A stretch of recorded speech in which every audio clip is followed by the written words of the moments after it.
queria puxar outra coisa aqui, cara. O que é criatividade? Putz, isso é sensacional, porque outro dia, o ano passado, eu fiquei muito interessado porque saiu um livro chamado A Neurociência da Criatividade. E eu achei muito curioso porque, primeiro, é atrevido, né? Que ninguém, eu, com 40 anos de profissão, raramente eu encontrei um neurocientista que tivesse, né, pôr o dedo ali e falar. Eu ainda tô com... Eu não tenho juízo final, porque eu comecei a ler o livro, comecei a estudar e achei muito interessante certos aspectos. Outros eu não... É uma visão muito tradicional, também achei um pouco conservador demais. Mas é uma pergunta essencial. Porque a criatividade não é só nossa. Eu vejo o meu cachorrinho, né, 4, 5 meses, as soluções que um labrador encontra para achar você, né, é impressionante. Como não, e é um bebê, né? Vamos dizer, uma criança, um bebezão. Só que você olha para um cachorrinho ali e o Coleles é pai de pet, hein? Eu sou pai de pet, Quem diria? O meu destino, o nome dela é Vega, mas eu digo que na realidade o real nome dela é Godzilla, porque ela acabou com o surrounding, porque ela tomou conta, é evidente, né? Mas se você parar para ver, a criatividade não é só humana. Você vê isso nos animais. Você vê soluções incríveis tomadas, né, por leões, por toda sorte de bicho. Mas a criatividade humana, ela é peculiar, porque ela gera realidades. Por exemplo, eu estava vendo outro dia... Você cria. Não, eu estava vendo... Cria num aspecto muito mais amplo. Por exemplo, você tinha os salões de pintores franceses, né, onde os caras... Né, se você entrava no salão lá no século XIX, você era um pintor escolhido para pôr os seus quadros, a sua carreira estava feita. Só que assim, os caras chamados Cézanne, né, Van Gogh, Gauguin, não conseguiam entrar, não conseguiam penetrar nisso. Os impressionistas como um todo, né? Outro dia eu estava lendo a história do Cézanne, porque o cara, ele não era nem o cara tradicional e ele não era nem impressionista, ele era pós-impressionista. E isso causava toda sorte de problema, porque ninguém queria pôr o quadro do cara em lugar nenhum, né? E tinha os caras que mais conservadores e tal, e tinha gente, Manet, Monet, ao mesmo tempo, esses caras estavam... Então, quando você fala de criatividade, nossa, ser humano, você também está falando de uma brainnet. Falando em reconhecimento de padrões e quebra de padrões, busca de novas soluções, e agora a gente está nessa crise com inteligência artificial e é o grande que é um debate. Problema grave, porque veja, suponhamos só por uma hipótese, que você, o que eu ia dizer agora há pouco é que você cria gestalts. O impressionismo, o Belle Époque, né? O começo do século XX, antes da Primeira Guerra. Certo. A França, em certos lugares da França, o Belle Époque, as pessoas acharam que o paraíso estava feito, que não ia ter mais problema. Nós encontramos o equilíbrio perfeito da intelectualidade, da arte, da ciência. Eu tenho essa, com total falta de modéstia, eu tenho uma palestra que eu tenho uma teoria sobre a mediocrização que a gente vai ter mas é isso que empresas por causa da IA. Mas é isso que eu ia te falar nesse instante. Não, veja, se você começar a desincentivar grupamentos humanos a ser criativos...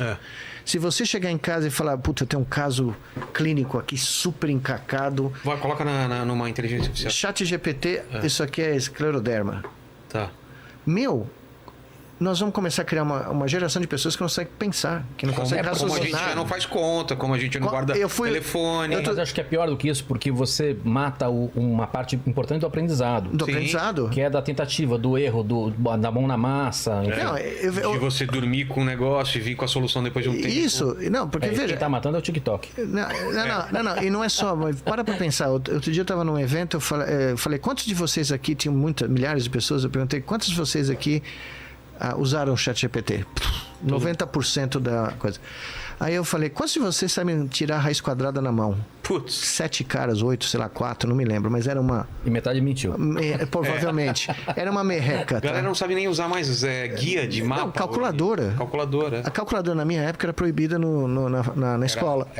Imagine, eu fazia conta de logaritmo com régua de cálculo. É analógico. Mas foi muito interessante, porque é uma ferramenta que nem ábaco, né? Analógico. não podia entrar calculadora. Era o não do Colégio Bandeirantes. Você entrar hoje as pessoas não conseguem mais nem usar a calculadora. As operações de uma calculadora complexa. Que na minha época o sonho de consumo era o HP, né? Ter uma HP não era... Então, se você começar a reduzir o incentivo para o cérebro humano criar, eu falo sempre isso, você vai ter um futuro sem futuro. Porque o futuro vai ser passado no passado. Tudo que nós já fizemos vai estar num grande data mining engine e nós vamos projetar no futuro o que já foi feito, mas nós não vamos criar. E esse é o grande dilema da espécie. Porque sem criatividade, nós não temos futuro enquanto espécie, a longo prazo. Mas eu vou repetir a pergunta porque você é um dos caras que mais entende de cérebro no mundo e eu queria escutar mais sobre isso. O que é criatividade? Então, a criatividade, eu não tenho uma resposta porque ninguém tem, tá? Ninguém tem uma resposta definitiva. Na minha modesta concepção, a criatividade é o que exatamente o cérebro humano evoluiu para fazer. Resolver problemas? Não, é pegar coisas que estão completamente desconectadas, que um cavalo olha, não vai fazer essa não relação. tem a menor definição, pegar coisas completamente disjuntadas e estabelecer correlações. Então, por que o gestalt do impressionismo foi tão poderoso? Por quê? Porque de repente eles mostravam o amanhecer, como eles viam o amanhecer, cada um deles no amanhecer. Eles não estavam no estúdio pintando o amanhecer dentro de uma sala fechada. Estavam lá. O Monet pintava no jardim dele. Toda a variação de luzes. Todas as luzes. O Cézanne, quando eu fui lá em Aix visitar a Saint-Vittory, que é a montanha que ele pintou 200 milhões de vezes, eu não sei quantos quadros, são 50 quadros da mesma montanha, Aix-en-Provence, né, onde ele nasceu e onde o Zola nasceu, que era o grande amigo dele. Imagine, o par de infância, Émile Zola e Paul Cézanne, tá? Tem até um filme sensacional francês que vale a pena assistir a vida deles, né? Pois bem, esse cara pintou essa montanha trocentas milhões de vezes, porque cada momento que ele ia lá, a montanha era diferente. E ele fala isso. O cara pergunta pra ele, porque o pai nunca se conformou que ele era pintor, não ganhava dinheiro. Pô, mas por que você pinta essa maldita... Ele falou, porque ela nunca é igual. Então, como os gregos fizeram lá, no 5º século antes de Cristo, e pondo o ser humano no centro do universo, e que o renascentismo italiano recuperou, e que os muçulmanos, a renascença muçulmana, que foi 700 anos antes da renascença italiana, recuperou tudo o que os gregos tinham feito e que ia ser perdido porque os romanos, né, começaram a destruir tudo. Quem traduziu para o árabe tudo, Platão, Sócrates, toda a visão humanística dos gregos, foram os islâmicos, tá? Foi o mundo islâmico que depois a Europa recuperou, traduziu de novo para latim, tá? Mas enfim, o que aconteceu? O impressionismo X se falou, não, eu não vou ser um retratista, eu não vou fazer o realismo como se fosse uma fotografia, eu vou dar a minha impressão. Eles colocaram o olho humano de novo no mundo, né? Uma abelha não vai fazer isso. Então essa criatividade, na minha impressão, na minha visão, é essa junção de coisas absolutamente ao léu, que de repente você mistura e sai um Da Vinci, ou sai um Michelangelo, né? Lusíadas, sai o... Lusíadas é uma boa, mas eu diria que quando você vai... Eu fui recentemente para Florença, né? Depois da pandemia melhorar um pouco, depois de 4 anos eu fui para Itália para ver esse negócio de Milão. Eu saber de Milão, depois... eu parei em Florença e fui ver pela primeira vez na minha vida o Davi. Fica enorme, eu não sabia que era grande, né? Tinha uma fila, né? Imagina, você fez um barato 600 anos atrás, 500 anos atrás. Tem gente fazendo fila no século XXI para ver o que você esculpiu. Aí você chega lá... Vê e se emocionar, né? Não. Eu tenho 5 metros de altura, que é a primeira coisa que você se choca, né? Aí você começa a olhar... Eu fiz anatomia, né? Eu estudei anatomia humana, né? Eu comecei a olhar a perna do Davi, comecei a olhar o tronco, o braço. Eu falei, meu Deus do céu! E o Michelangelo dizia o seguinte, olha como a criatividade vem.